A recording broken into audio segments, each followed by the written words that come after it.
백패킹을 시작하고 싶긴 한데 뭐부터 준비해야 될지 막막하시죠? 이왕 시작하는 거 후회 없이 중복 투자 없이 알뜰하고 현명하게 준비하고 싶잖아요? 그런 분들에게 이 영상이 많은 도움이 될 겁니다. 아, 그리고 참고로 제가 가지고 있진 않지만 스펙 대비 가격이 또 합리적인 그런 제품들도 추천해 드릴 테니까 끝까지 들어주시면 감사하겠습니다. 그럼 한국인은 빠른 거 좋아하니까 바로 시작해 볼게요. 우선 두 가지 파트로 분류를 해볼게요. 필수 장비와 선택 장비입니다. 필수 장비는 텐트나 배낭 같이 없으면 안 되는 장비들을 말하고요. 선택 장비는 뭐 식기류나 베개 같이 좀 있으면 편리한 그런 제품들을 말합니다. 우선 필수 장비부터 살펴볼게요. 케첩 타임!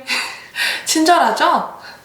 이 제품들을 사용해보고 느낀 장단점을 설명해 드릴게요. 제일 중요한 배낭입니다. 제가 사용하고 있는 배낭은 미스테리 렌치의 스핑크스입니다. 용량은 60L, 무게는 2.2kg, 가격은 해외 배송비까지 포함해서 40만원 정도에 구입을 했어요. 미스테리 렌치 가방은 착용했을 때 이 안정감과 견고함이 가장 큰 장점이라고 볼 수 있어요. 배낭은 어깨로 매는 게 아니라 허리로 맨다고 하죠. 그래서 착용했을 때 골반에 착 걸쳐지고 내 뭔가 합체가 된 기분이 들 정도로 편안하고 안정감이 느껴지는 배낭입니다. 이 가방으로 최대 19kg까지 패킹을 했는데 가방에 무리가 간다거나 무게 때문에 착용감이 불편하다는 생각은 한 적이 없어요. 또 허리벨트를 안쪽으로 조일 수 있게 되어 있어서 가방을 메고 벗을 때 편리하고 튼튼한 손잡이가 윗부분에 달려 있어서 가방을 옮기거나 멜 때 아주 유용하게 사용합니다. 사실 10kg가 넘는 이 가방을 이 손잡이로 들어도 되나 싶었는데 튼튼하더라고요. 또 여성용 사이즈가 따로 나오기 때문에 조금 더 내 몸에 맞는 배낭을 찾을 수 있어요. 제가 용량은 사계절용으로 60L 정도를 알아보고 있었어요. 사실 같은 브랜드의 70L짜리 글래시어라는 배낭이 있는데 글래시어 배낭은 배송비가 들지 않아서 좀 더 저렴했어요. 그럼에도 불구하고 제가 이 배낭을 선택한 이유는 큰 걸 사면 또 채워 넣어야 되고 채워 넣는다고 해도 그 60L 이상의 무게를 내가 감당할 수 없을 것이라고 생각을 했습니다. 처음에 백패킹 시작했을 때 목에서 피 나는 것 같아요. 목에서 피 나는 줄 알았어요. 용량을 선택하실 때 내가 어느 정도 무게를 감당할 수 있는지를 좀 생각을 해보면서 구매하는 것도 중요한 포인트 같습니다. 그래서 장비를 배낭에 맞추기보다는 배낭에 장비를 맞추는 그런 방법을 추천드려요. 제가 이 배낭으로 극동계까지 경험을 해봤는데 패킹하는데 사실 살짝 좀 힘들긴 했지만 외부 스트랩까지 활용을 한다면 뭐 극동계까지도 무리 없이 가능하다고 생각합니다. 저는 이 배낭을 사계절 내내 사용을 했고 기변을 하고 싶다는 생각은 들지 않았었습니다. 그리고 이 배낭에서 가장 마음에 드는 부분은 이 포켓인데요. 11자 형태의 포켓에 폴대나 스틱과 같이 기다란 물건을 패킹하기 아주 편리합니다. 또 허리벨트 주머니 공간이 넉넉해서 아주 편리하게 사용하고 있어요. 그리고 가운데 지퍼가 있어서 배낭 안에 있는 물건들이 필요할 때 지퍼를 열어 물건을 꺼낼 수 있습니다. 단점으로는 무게와 가격이 되겠죠. 근데 이 무게는 안정감 있는 배낭은 무게가 어쩔 수 없이 나갈 수밖에 없다고 생각을 해요. 배낭은 한 가지로 사계절 내내 사용을 해도 무리가 없는 장비예요. 그래서 배낭을 구입할 때는 조금 더 신중하게 고민을 하고 내 마음에 쏙 드는 배낭을 구입하시는 걸 추천드립니다. 저도 이 가방을 사계절 내내 들고 다녔기 때문에 뽕 뽑지 않았을까요? 그리고 정말 아쉬운 게 레인 커버가 따로 없어요. 그래서 레인 커버를 또 추가로 구매해야 된다는 단점이 있어요. 레인 커버도 뭐 싸지도 않아요. 5만 원이 넘더라고요. 그냥 주지. 그쵸? 그래서 제가 좀 봤을 때 괜찮은 스펙의 가방은 피엘라벤의 카즈카가 있고요. 또 미스테리 렌치의 글래시어, 그 경량 배낭 중에서는 고사머 기어의 마리포사가 되게 괜찮아 보이더라고요. 제가 이 가방을 구입하고 싶은데 지금 사이즈가 없어서 구매를 못하고 있어요. 그래서 나중에 구입하게 된다면 또 소개를 한번 해드릴게요.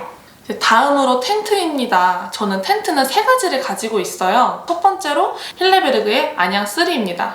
1.9kg 정도 되고요. 가격은 100만 원이 좀 넘습니다.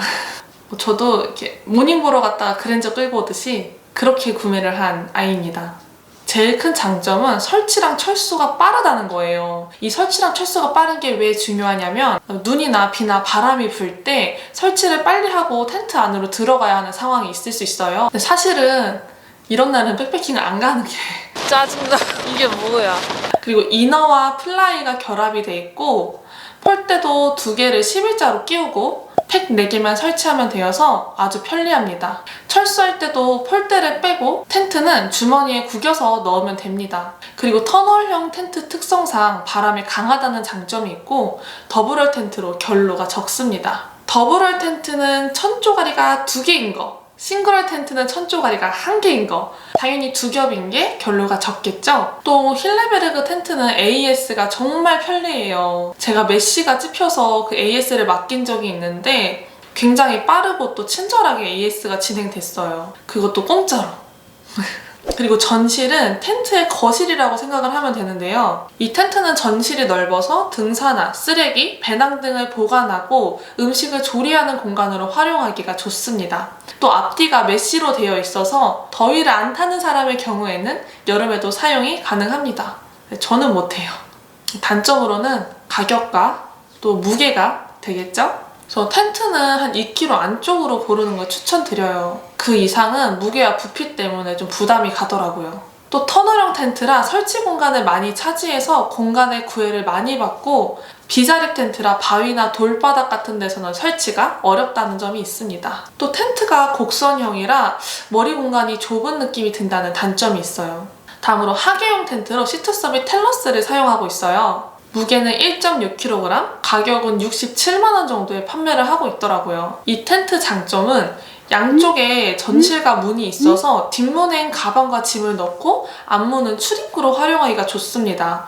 또 무게가 가볍고 패킹 사이즈가 작아서 부담 없이 가지고 다닐 수 있고 폴이 윗부분을 잡아주고 있어서 넓은 머리 공간을 확보해줍니다. 그리고 텐트 파우치와 텐트 안 수납 공간의 디테일이 굉장히 좋아요. 그래서 물품들이나 다른 파우치를 수납하는데 편리합니다. 또 단점으로는 가격이 비싸고 이너 텐트 고정, 폴대 설치, 플라이 설치 이렇게 3가지 과정이 있어서 설치하는데 번거롭다는 단점이 있습니다. 힐레베르그 안양처럼 이너와 플라이가 결합되어 있지 않은 형태라 손이 한 번 더 가는 거죠. 그리고 마지막으로 극동계용으로 사용하고 있는 MSR의 어드밴스 프로입니다. 무게는 1.3kg으로 아주 가볍고요. 가격은 얘도 한 100만원 정도 합니다. 우선 무게가 굉장히 가볍고 패킹 사이즈가 되게 작아요. 몸을 움직이지 않고 한 자리에서 텐트를 설치할 수 있다는 점과 자립이 가능하고 폭이 좁아서 장소의 구애를 덜 받는다는 점이 있습니다. 또 폭은 좁지만 머리 공간이 굉장히 높아서 오히려 생활하는 데는 힐레베르그 안양보다 편안했어요. 단점으로는 더블월에 비해서는 아무래도 결로가 좀 있겠죠. 그리고 가격이 좀 비싸고 이 폴대에 가시 이슈가 있더라고요. 그래서 저도 괜히 좀 폴대 만질 때마다 따끔따끔한 느낌이에요. 느낌인지 정말인지 모르겠지만 그리고 또 폭이 좁고 안에 내부에 수납 파우치가 따로 없어서 물건을 정리하고 수납하는 데는 좀 불편한 점이 있습니다. 이 텐트가 2인용 텐트로 나왔는데 사실 2인이 사용하기에는 굉장히 많이 좁고요. 1인용으로 사용하기에 알맞은 텐트입니다. 솔로 천국 만만세! 저는 텐트를 선택하는 게 가장 어려웠던 것 같아요. 그래서 다시 텐트를 구입을 한다면 사계절 모두 다닐 경우에는 극동계용이랑 하계용 이렇게 구입을 할 것 같아요. 그리고 이제 봄, 여름, 가을 이렇게만 다닌다면 그냥 하계용 하나로 다닐 것 같습니다. 그리고 그냥 날씨 좋을 때 봄이나 가을에만 다닌다면 힐레베르그 안양처럼 3계절 텐트를 사용할 것 같습니다. 근데 과연 하나로 끝나게 될까요? 저도 하나로 끝날 줄 알았어요.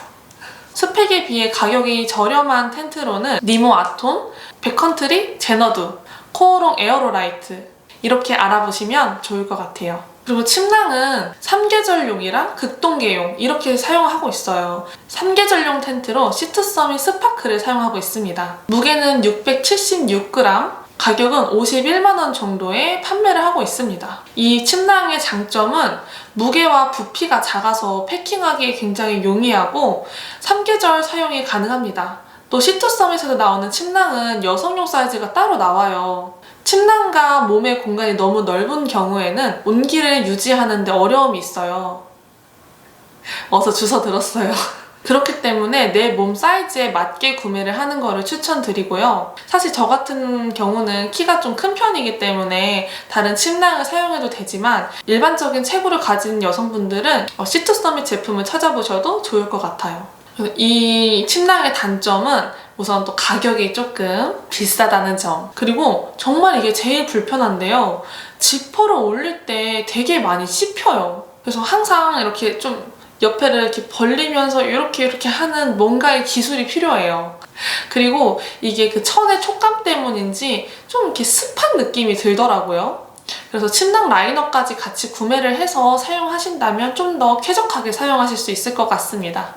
동계용 침낭으로는 베이스 침낭에 시베리안 실드 플러스 1000을 사용하고 있어요. 우무량은 1000g, 무게는 1.5kg, 가격은 47만원 정도에 구매를 했습니다. 이 베이스 침낭의 장점은 스펙에 비해 가격이 정말 합리적이에요. 그리고 우모복과 함께 한다면 극동계까지도 사용이 가능합니다. 극동계용으로 우무량이 1000 이상의 침낭을 사용하시는 분들도 계신데 저는 어차피 침낭은 잘 때만 사용을 하고 생활은 우모복을 입고 생활을 하기 때문에 침낭보다는 우모복에 조금 더 투자를 하자는 생각으로 이렇게 구매를 했었습니다. 또 이 베이스 침낭은 또 외피가 굉장히 탄탄해요. 겨울에는 침낭에도 결로가 생기는데 이 외피가 탄탄하지 못하면 우모가 결로에 젖어서 보온 기능을 제대로 하지 못하기 때문에 이 외피도 굉장히 중요합니다. 단점으로는 크게 뭐 느끼는 건 없고요. 그래도 좀 무게가 무겁다는 점? 근데 뭐 동계 침낭이니까 어쩔 수 없겠죠? 다음으로 매트입니다. 이 매트는 이 수면 스타일에 따라 선택을 하시면 돼요. 우선 크게 세 가지로 볼 수 있는데요. 첫 번째로 말거나 접어서 패킹하는 롤매트나 발포 매트. 두 번째로 공기를 불어넣는 튜브 형식의 에어매트. 세 번째로 공기가 자동 충전되는 자축 매트가 있습니다. 그런데 사실상 휠패킹 자축 매트는 에어매트처럼 공기를 불어 넣어 주어야 합니다. 이 매트들을 한번 비교해 볼게요. 첫 번째로 설치와 철수의 편리함을 보면 발포 매트는 접거나 피기만 하면 되어서 가장 빠르고 쉽습니다. 다음으로 에어매트는 바람을 직접 넣고 빼주어야 합니다. 또 자축 매트는 몸으로 눌러서 바람을 빼주어야 하기 때문에 가장 불편합니다. 두 번째로 부피입니다. 발포 매트는 부피가 가장 큽니다. 그래서 가방 외부에 패킹을 해야 해요. 에어매트는 부피가 가장 작은 편이고 자축 매트는 중간 정도로 볼 수 있겠습니다. 다음으로 편안함입니다. 발포 매트는 다른 매트에 비해 쿠션이 약하기 때문에 가장 불편하다고 볼 수 있고 에어매트는 제품에 따라 다르겠지만 누워있을 때 뽀드득거리거나 움직이는 경우가 있다고 해서 불편할 수 있습니다. 다음으로 자축 매트는 움직임에 대한 큰 부담이 없어 가장 편안하다고 볼 수 있습니다.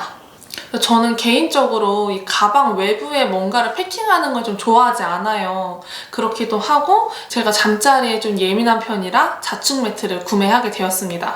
그래서 제가 구매한 매트는 니모졸의 롱 와이드 그리고 시트썸이 자축 매트입니다. 이 니모졸의 롱 와이드 제품은 알밸류가 3이고요. 무게는 686g, 가격은 15만원 정도에 구매를 했습니다. 알밸류는 4 이상이면 동계는 가능하다라고 보시면 됩니다. 그래서 이 매트는 3계절용으로 사용하는 매트예요. 이 매트의 장점은 가볍고 패킹이 굉장히 잘 돼요. 그리고 자축 매트답게 굉장히 편안합니다. 그리고 AS가 정말 빠르게 이루어졌어요. 제가 한번 매트에 바람이 빠져서 AS를 맡긴 적이 있거든요. 근데 여기서도 굉장히 빠르고 되게 편안하게 AS를 받았었습니다. 또 다른 매트에 비해 가격 부담이 좀 덜하다는 점이 장점으로 볼 수 있겠습니다. 단점으로는 정말 치명적인 단점인데요. AS 사례가 정말 많다는 거예요. 저도 지금까지 AS를 한 번 받고 또 바람 빠짐이 발생했거든요. 니모 매트의 경우에는 좀 뽑기운이 좋아야 된다 그러더라고요. 좀 다시 구매한다면 좀 고민을 해볼 것 같아요. 그리고 다음으로 제가 동계용으로 사용하고 있는 시투 서밋의 자축 매트입니다. 알밸류는 4.2고요. 1kg 정도 합니다. 가격은 8만원 정도에 구입을 했어요. 가장 큰 장점이 되게 튼튼하고 편하다는 거예요. 그래서 미니멀 오토 캠핑에서도 사용이 가능하고 알밸류가 높아서 동계까지도 가능하다는 장점이 있겠습니다. 가격이 8만원인데 스펙에 비해서 가격이 정말 저렴한 것 같아요. 단점으로는 패킹 크기가 굉장히 커요. 이 니모 매트와 비교했을 때 차이가 많이 나죠. 그리고 아무래도 좀 무게가 무겁다는 게 단점이 될 수 있겠네요. 다음으로 랜턴입니다. 저는 크레모아 헤비2를 사용하고 있습니다. 무게는 60g, 최대 40시간까지 사용이 가능하다고 합니다. 가격은 59,000원에 구매를 했습니다. 장점으로는 집게 활용입니다. 집게를 활용해서 텐트 상부나 다른 곳에 랜턴을 고정할 수 있어요. 그래서 텐트 밖에 나가서 돌아다니거나 정비를 할 때, 텐트 안에서 생활을 할 때 이 두 가지 경우 모두 활용이 가능하다는 장점이 있어요. 랜턴은 주로 해가 지고 한 5, 6시간 정도만 사용을 하기 때문에 랜턴 하나로도 충분히 커버가 가능합니다. 단점은 따로 없고요. 추가로 크레모아 울트라 미니 랜턴을 구매한다면 조금 더 밝고 편안하게 생활하실 수 있을 거예요. 아무래도 헤드 랜턴은 빛을 이렇게 앞으로 쏘는 방식이기 때문에 좀 더 넓게 밝히고 싶으신 분들은 이 미니 랜턴을 추가로 구입해서 함께 사용하시는 걸 추천드립니다. 다음으로 등산화입니다. 일반 운동화로 등산을 다니시는 분들도 계신데 운동화와 등산화는 기능 자체도 다르고 발의 피로도도 무시할 수 없을 정도로 차이가 많이 난다고 생각을 해요. 더군다나 무거운 배낭을 메고 등산을 하다 보면 신체에 무리가 배가 되겠죠. 그래서 등산화는 선택이 아닌 필수라고 생각을 합니다. 등산화는 네파 섀도우 M이라는 제품을 사용했었고 지금은 아크테릭스 에어리어스 제품을 사용하고 있어요. 우선 첫 번째로 사용했던 이 등산화는 지금은 판매를 하지 않고 있어요. 이 등산화는 엄마가 신지 않고 계셔서 제가 득템을 해서 가져왔던 등산화입니다. 이 등산화 덕분에 제가 캠핑도 시작하고 백패킹도 시작할 수 있게 되어서 굉장히 의미 있는 등산화예요. 그래서 접지력도 좋고 발목도 튼튼하게 지지되고 또 방수도 잘 돼서 만족하면서 사용을 하고 있었는데 제가 좀 험하게 신었는지 많이 까졌더라고요. 그래서 그 틈으로 물이 좀 많이 들어오는 일이 있었어요. 그래서 어쩔 수 없이 바꾸게 되었습니다. 그래서 바꾸게 된 제품은 아크테릭스 에어리어스고 가격은 40만 원대에 구매를 했습니다. 고어텍스라 방수도 잘 되고 통기성도 좋아요. 제가 아직까지 한 번밖에 신어보지 않아서 완전한 걸 알 수는 없지만 제가 발에 땀이 많고 좀 열이 많은 편인데 땀이 막 나다 보면은 발이 저릿저릿할 정도로 열감이 느껴져요. 근데 이 등산화를 신을 때는 그런 불편함도 없었고 또 가볍고 발목까지 탄탄하게 지지를 해줘서 만족하며 사용하고 있습니다. 사실 예뻐서 샀어요. 근데 신발은 어차피 닳게 돼 있고 계절에 구애를 많이 받는 장비예요. 그렇기 때문에 기변도 많겠죠? 그래서 등산화는 초반부터 너무 무리하게 비싼 거를 사지 말고 K2나 블랙야크 이런 좋은 브랜드들에서 나오는 2월 상품들 있잖아요. 그거를 검색해서 조금 신어보신 다음에 나한테 맞는 등산화를 구매하는 것도 좋은 방법인 것 같습니다. 자, 이렇게 필수 장비를 다 살펴봤어요. 이 필수 장비들 구매 할부로 하실 거잖아요. 그쵸? 그 할부금 다 갚고 구매해도 늦지 않은 선택 장비 알아볼게요. 자, 캡처하세요. 첫 번째로 스틱입니다. 저는 스틱도 필수 장비라고 생각을 해요. 하지만 그렇게 처음부터 높은 산 안 다니실 거잖아요. 맞죠?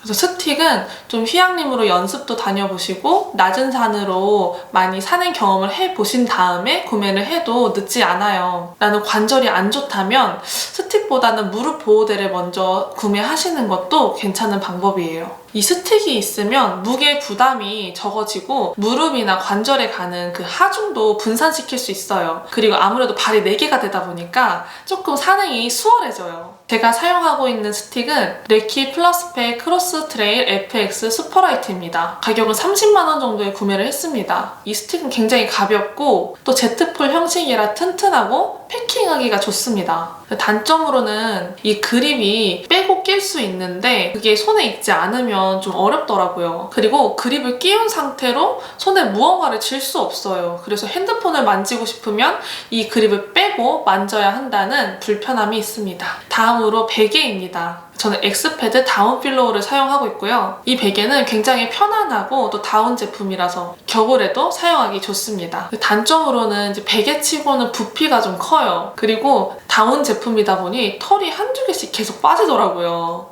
그래서 베개를 알아봤는데 시투서밋의 에어필로우 라고 있더라고요. 그래서 그 제품도 한번 검색해보시는 걸 추천해요. 다음으로 이제 식기를 알아볼게요. 테이블은 이 베른 테이블을 사용하고 있고 크기가 작고 수납이 편리해서 백패킹에 사용하기 좋습니다. 또 제가 정말 잘 사용하고 있는 이 바로쿡. 이 발열제에 물을 넣으면 열이 나는데요. 이 열로 음식을 따뜻하게 데워서 먹을 수 있어요. 산에서는 화교 사용이 금지가 돼 있어요. 그래서 이렇게 비화식으로 준비해서 다니셔야 합니다. 네, 저는 좀 유튜브를 하고 있기 때문에 좀 다양한 음식을 보여드리려는 의도도 갖고 있어요. 그런데 실제적으로는 편한 게 최고예요. 그래서 초반에는 이런 바로쿡으로 요리하는 게 아니라 하덴쿡 같은 발열식품이나 아니면 김밥같이 포장 음식을 드시는 것도 좋은 방법이에요.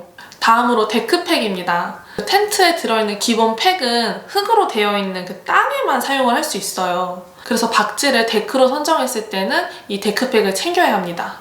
저는 오징어팩과 나사팩을 같이 가지고 다니고 데크 간격에 따라 섞어서 사용하고 있습니다. 그리고 다음으로 디팩입니다. 이 디팩에 랜턴이나 식기, 음식 등을 담아서 다니고 있고요. 이 디팩은 편리함뿐만 아니라 가방 모양도 잘 잡아주는 역할을 하기 때문에 아주 잘 사용하고 있습니다. 다음으로 샤워 티슈인데요. 이 산행을 하면 아무래도 땀이 나다 보니까 잘 때 좀 꿉꿉한 게 있어요. 그래서 이 샤워 티슈 한 장이면 그래도 쾌적하게 잘 수 있고요. 땀을 흘렸다가 정상에 도착하면 땀이 마르면서 체온이 급격하게 떨어지기 때문에 샤워 티슈로 땀을 닦아주고 옷을 바로 환복해주는 것도 중요합니다. 그리고 백패킹 시작할 때 화장실을 어떻게 해결하나 궁금하신 분들 많을 텐데 저는 휴대용 화장실을 사용하고 있어요. 이 안에 들어있는 가루에 수분이 닿게 되면 응고가 되는 형식의 제품이에요. 여성분들 같은 경우에는 밖에서 해결하기가 좀 난감한 경우가 있어요. 그렇기 때문에 한두 개씩 가지고 다니면 아주 유용하게 사용하실 수 있습니다.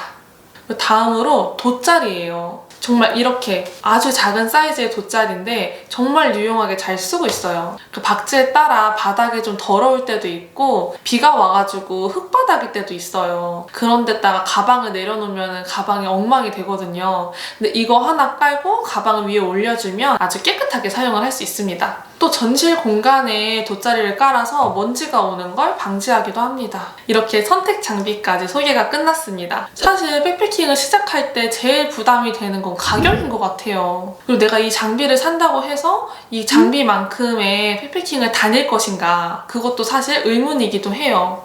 그래서 인터넷에 검색을 해보시면 장비 대여 시스템도 되게 잘 돼 있어요. 산행이나 캠핑 경험이 없으신 분들은 이런 대여 시스템을 이용해서 한두 번 정도 경험을 해보고 그 다음에 장비를 구입하는 것도 좋은 방법입니다.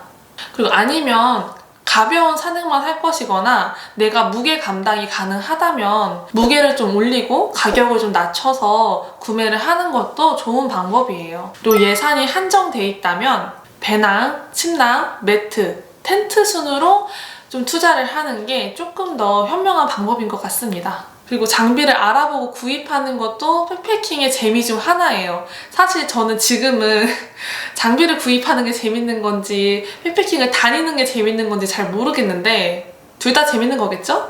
이것저것 장비 알아보는 재미도 있으니까 너무 스트레스 받지 마시고 즐겁게 백패킹 시작하셨으면 좋겠습니다. 행복한 캠핑 생활 되시고 우리 자주 보는 사이 돼요. 안녕! 구독하라는 말이에요. 아래 있는 거. 그거. 후회 없이 중복 투자 없이 백패킹 장비를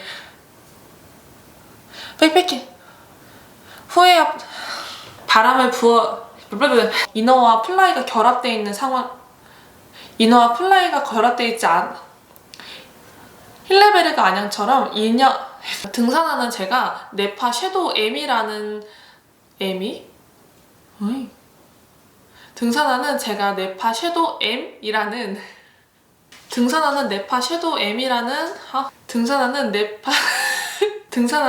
섀도우 M이라는 제품을 사용했었고 지금은 아크테릭스